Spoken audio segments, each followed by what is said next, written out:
ఇది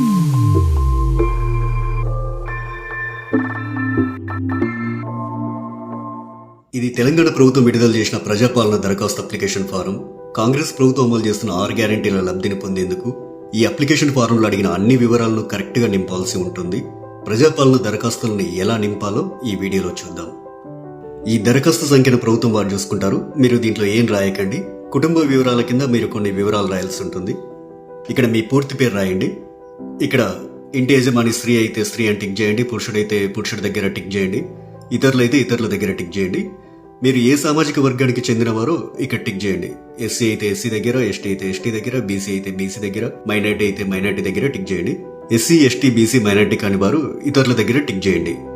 ఇక్కడ వారి పుట్టిన తేదీ, పుట్టిన నెల, సంవత్సరం వరుసగా ఇవ్వండి. 12 అంకెల ఆధార్ కార్డ్ నెంబర్ ఇందులో ఫిల్ చేయండి. ఇక్కడ రేషన్ కార్డ్ నెంబర్ రాయండి. ఇక్కడ మీ మొబైల్ నెంబర్ రాయండి. వృత్తి దగ్గర మీరు చేసే వృత్తిని రాయండి. ఇక్కడ మీ కుటుంబ సభ్యుల పేర్లు, వారి వివరాలు తెలపాలి. ఇక్కడ పేరు, అతను గాని ఆమె గాని మీకేమవుతారో, తల్లి అయితే తల్లి అని, భార్య అయితే భార్య అని, కొడుకు అయితే కొడుకు అని, కూతురు అయితే కూతురు అని నింపండి. వారు స్త్రీ అయితే స్త్రీ అని, మగవారైతే పురుషుడని. ఇక్కడ వారి పుట్టిన తేదీ, పుట్టిన నెల, సంవత్సరం వరుసగా ఇవ్వండి. ఇక్కడ వారి ఆధార్ కార్డ్ నెంబర్ రాయండి. ఇలా మీ ఇంట్లో ఎంతమంది ఉంటే అంతమంది పేర్లు రాయండి. ఇక్కడ ఇక 2వ పేజీలో ఏం రాయాలో చూద్దాం. 10వ నెంబర్ దగ్గర మీ చిరునామా రాయండి. ఆధార్ కార్డులో ఉన్నట్లు మీ ఇంటి నెంబర్ ఇక్కడ రాయండి. మీ గ్రామం లేదా మున్సిపాలిటీ ఇక్కడ రాయండి. ఇక్కడ మీ వార్డ్ నెంబర్ రాయండి. ఇక్కడ మీ మండలం పేరు, తర్వాత మీ జిల్లా పేరు ఇక్కడ రాయండి. ఇప్పుడు అభయస్థం గ్యారంటీల సెక్షన్ కొందాం. గ్యారంటీల పథకాలు లబ్ధి పొందేందుకు మీరు ఏం చేయాలి, మీరు ఏ వివరాలు ఇక్కడ రాయాల్సి ఉంటుందనేది చూద్దాం.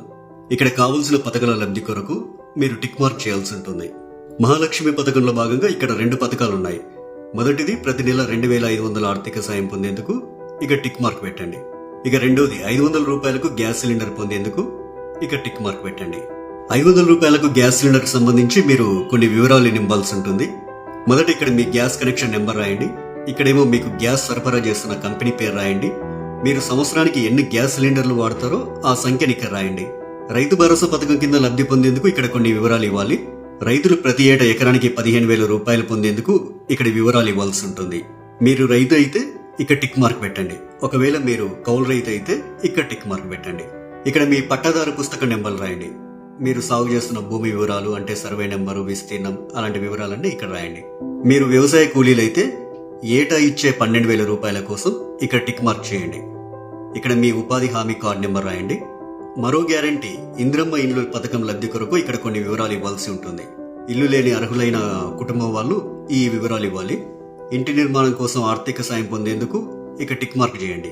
ఇక అమరవీరులు మరియు ఉద్యమకారులు 250 చదరపు గజాల ఇంటి స్థలం పొందేందుకు ఇక్కడ కొన్ని వివరాలు ఇవ్వాల్సి ఉంటుంది. మీది అమరవీరుల కుటుంబం అయితే ఇక్కడ టిక్ మార్క్ పెట్టండి. ఇక్కడ మీ కుటుంబంలోని అమరవీరుల పేర్లు రాయండి. వారు అమరులైన సంవత్సరం రాయండి. FIR నెంబర్ రాయండి. డెత్ సర్టిఫికెట్ నెంబర్ రాయండి. ఒకవేళ ఉద్యమకారులు అయితే మీరు తెలంగాణ ఉద్యమంలో పాల్గొన్నట్లయితే అవును అని ఉంది కదా, ఈ బాక్స్ దగ్గర టిక్ మార్క్ పెట్టండి. ఒకవేళ పాల్గొనకపోతే కాదు అనే బాక్స్ దగ్గర టిక్ మార్క్ పెట్టండి. అవును దగ్గర టిక్ మార్క్ పెట్టినట్లయితే కొన్ని వివరాలు రాయాల్సి ఉంటుంది. సంబంధిత FIR నెంబర్ మరియు సంవత్సరం ఇక్కడ రాయండి. ఒకవేళ జైలుకు వెళ్లి ఉంటే ఆ వివరాలు ఇక్కడ రాయండి. ఇక్కడ జైలు పేరు రాయండి. ఇక్కడ స్థలం పేరు రాయండి. ఇక్కడ మీరు అనుభవించిన శిక్షా కాలం అంటే ఎన్ని రోజులు, ఎంత కాలం అనేది ఇక్కడ రాయండి. తరువాత గృహజ్యోతి పథకం.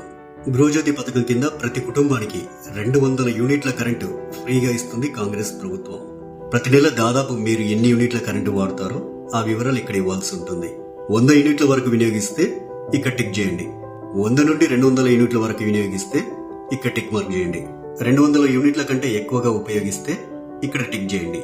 మీ మీటర్ నెంబర్ను ఇందులో రాయండి. చేయూత పథకం. ప్రతి నెల చేయూత పథకం కింద వృద్ధులకు 4,000 రూపాయలు, దివ్యాంగులకు 6,000 రూపాయలు ప్రభుత్వం ఇస్తుంది. మిమ్మల్ని దివ్యాంగులుగా గుర్తిస్తూ ప్రభుత్వం మీకు ఇచ్చిన సదరం సర్టిఫికేట్ నెంబర్ ఇక్కడ రాయండి. మిగతా వారు వృద్ధులైతే ఇక్కడ, గీతా కార్మికులైతే ఇక్కడ, డయాలిసిస్ బాధితులైతే ఇక్కడ, బీడీ కార్మికుల జీవన భృతి పొందే వాళ్ళైతే ఇక్కడ, ఒంటరి మహిళా జీవన భృతి పొందాలనుకునే వారు ఇక్కడ, వితంతు పెన్షన్ కోసం ఇక్కడ టిక్ మార్క్ చేయండి. చేనేత కార్మికులైతే ఇక్కడ టిక్ మార్క్ చేయండి. ఎయిడ్స్ వ్యాధిగ్రస్తులైతే ఇక్కడ టిక్ మార్క్ చేయండి. పైలేరియా బాధితులు ఇక్కడ టిక్ మార్క్ చేయండి.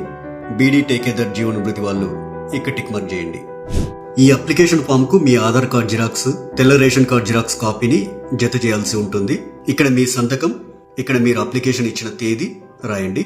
మీ ఊర్లో ప్రజాపాలన సదస్సులు పెట్టినప్పుడు ఈ అప్లికేషన్ ఫామ్ తీసుకెళ్లి వారికి ఇవ్వాలి. ఇక చివరిగా ప్రజాపాలన దరఖాస్తు రసీదు ఉంటుంది.